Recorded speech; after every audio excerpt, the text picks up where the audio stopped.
ya rusa-rusa berlarian di ladang bebas? Kalau begitu datang saja ke Taman Nasional Penangkaran Rusa, Desa Api-Api, Kabupaten Penajam, Pasar Utara, Kalimantan Timur.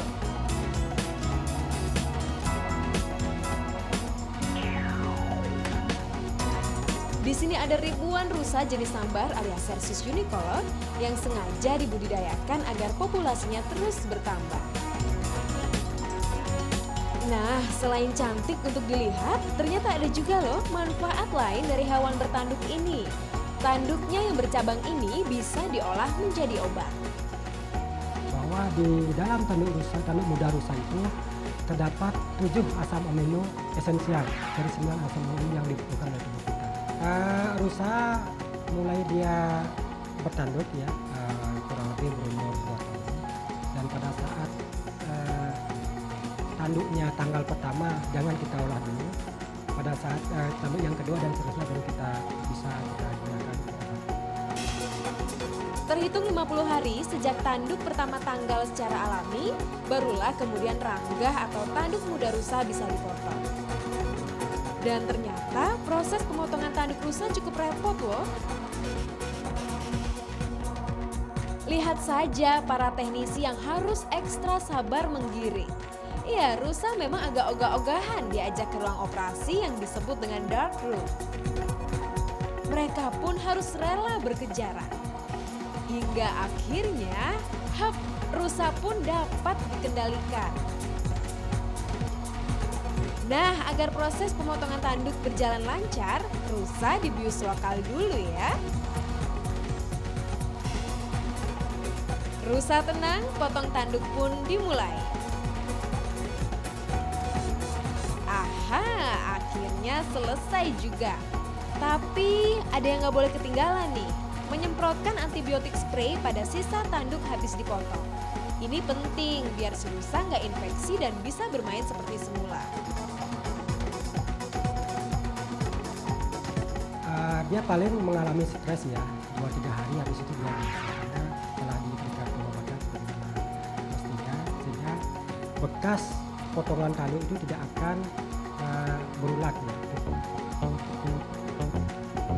Sekarang waktunya sibuk di ruang steril. Ya, di laboratorium inilah tanduk rusa diolah menjadi kapsul. Caranya, bersihkan tanduk dari berbagai kotoran dan debu.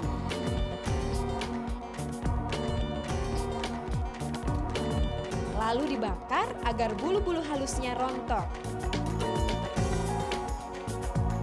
Jika sudah, iris tanduk tipis-tipis.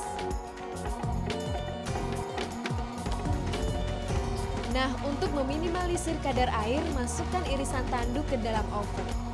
Proses ini cukup lama loh, 18 jam.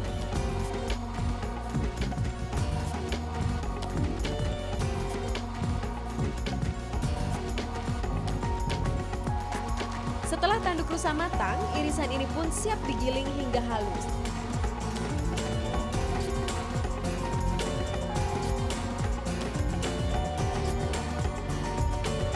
Dan bubuk-bubuk halus inilah yang akan dikemas ke dalam kapsul.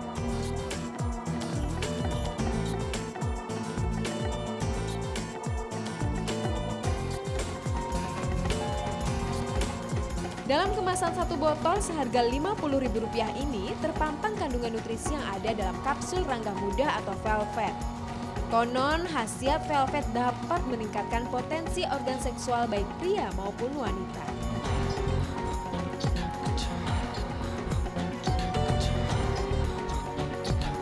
Pada waktu itu mereka mengatakan bahwa ini untuk pria gitu.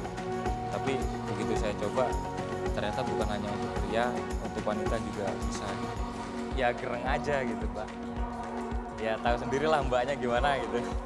Kalau saya membiasakan diri minum sebelum tidur dan bangun tidur. Pagi biasanya saya minum, kemudian sore juga saya minum. Kemudian kalau campuran-campuran saya nggak menggunakan campuran lain-lain. Ya kalau ada madu saya sih pakai madu. Penasaran ingin mencoba khasiat kapsul velvet ini? Boleh, tapi ada baiknya untuk mengkonsultasikannya dulu ke dokter pribadi Anda ya.